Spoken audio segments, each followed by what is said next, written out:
Monganga, nazoyoka pasi awa. Nasala nini? Soki ozali okaboye esengeli omona biso minganga.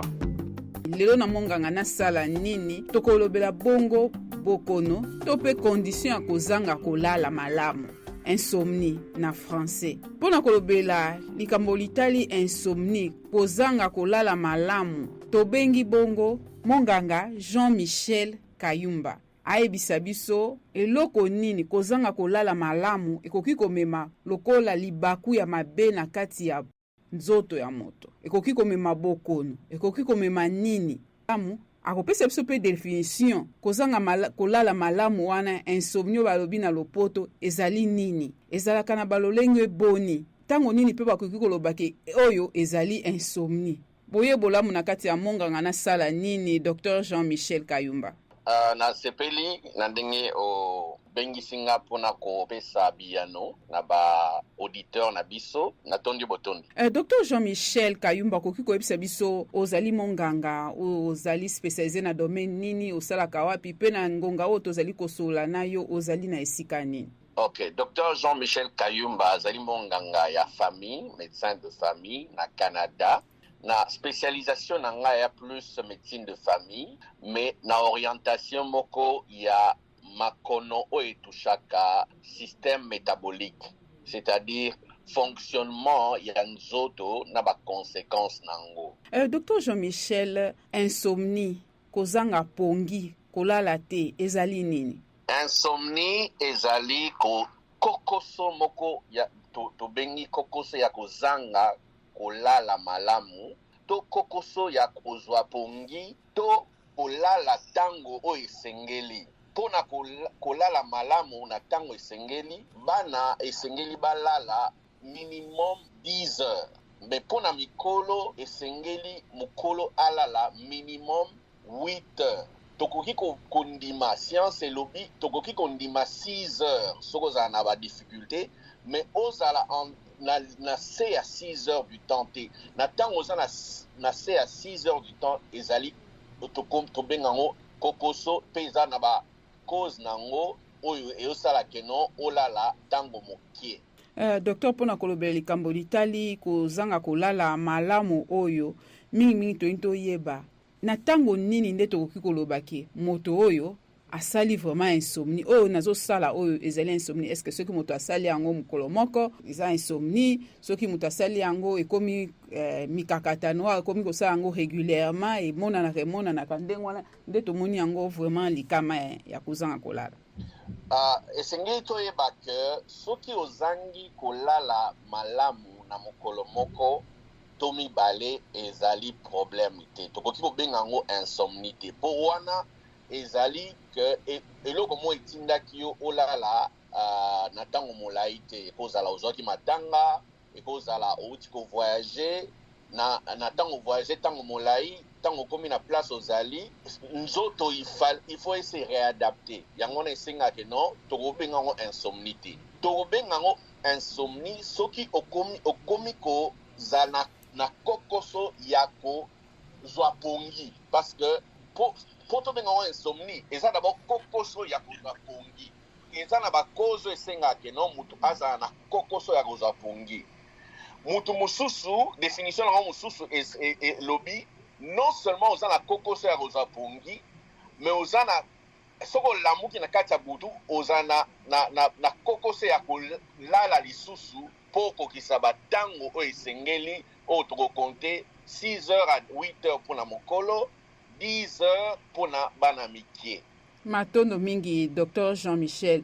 Kasi loko nini vraiment koki kosala ete moto? Est-ce que ça na bokono o esalaka ke moto akoka lisusu kolala te ezalaka ezwa mwa mikolo ebele comme habitude insomnie esalamelaka nyonso ya nyonso? Ba cause eza ebele. Tobandi nanu na cause moko o eza simple, ozali na pasi na lokolo, pasi ya esanga ke nzoto eza na pasi physique ekozangisa okolala na poso moko ou bien mibale ezali pasi na kati ya kokanisa.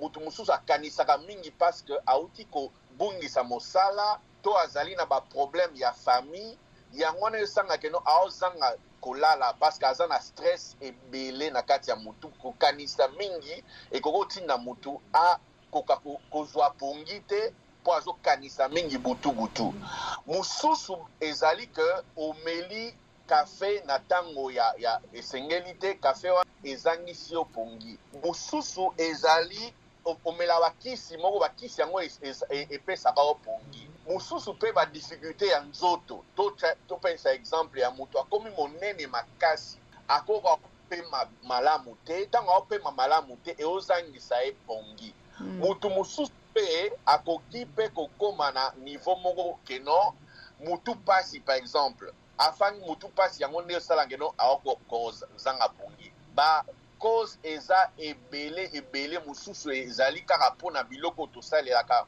mosusu mpe makelele ya libanda mpona bamboka na biso mona bato baeglise na bato ya makelele ya babar eyozangisa ye pongi moto mosusu mpe ekosala ke azangi pongi parce que eloko moko ezotungisa ye eloko wana nde ifo to traite eloko wana nde epo epesake no akoka banda kolala malamu akoka kozala na posibilité ya kolala ntango molai oyo esengeli mpona kokimisa makono mpo kozanga pongi ebendaka makono ebele kozanga pongi ekomisaka mutu azala ya kolemba na ntango oyo ifale azala na makasi ya kosala mosala na journée kozanga pongi ekopesa mutu kina ntango ya moi azoconduire asala accident donc esengeli mutu ayeba ke ntango ozolala mokie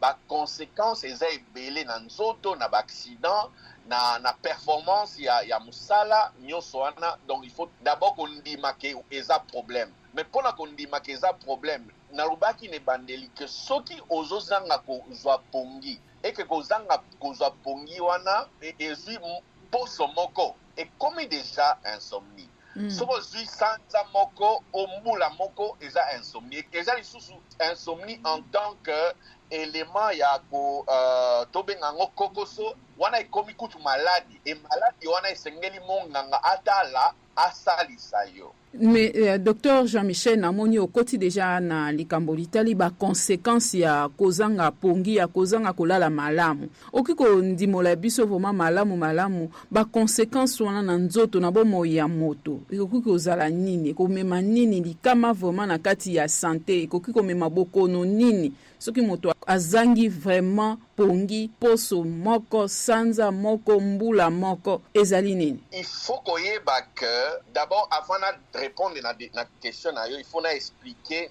et komaka nini na nzoto kozaka ememaka nini na nzoto nzambe ntango akela biso akela balance équilibre entre moi na butu balance wana ezala pe na bahormone oyo esalaka mingi na butu ntango ozolala na oyo esalaka mingi na moi ntango oza ya kolamuka ntango ozolala moke ecrée déséquilibre balance ya bahormone ekomi perturbé suka ekomema première chose oyo eza oyo nalobelaka mikolo nyonso obésité yani komema poids ebele donc accumulation ya bagraisse parce que bahormone ekomi perturbé obésité ou bien poids na yo emati koleka oyo esengeli alors eloko mosusu ememaka diabète mutu mosusu akotuna me ndenge nini ngai diabète na famille ezalaka te me nakomi na diabète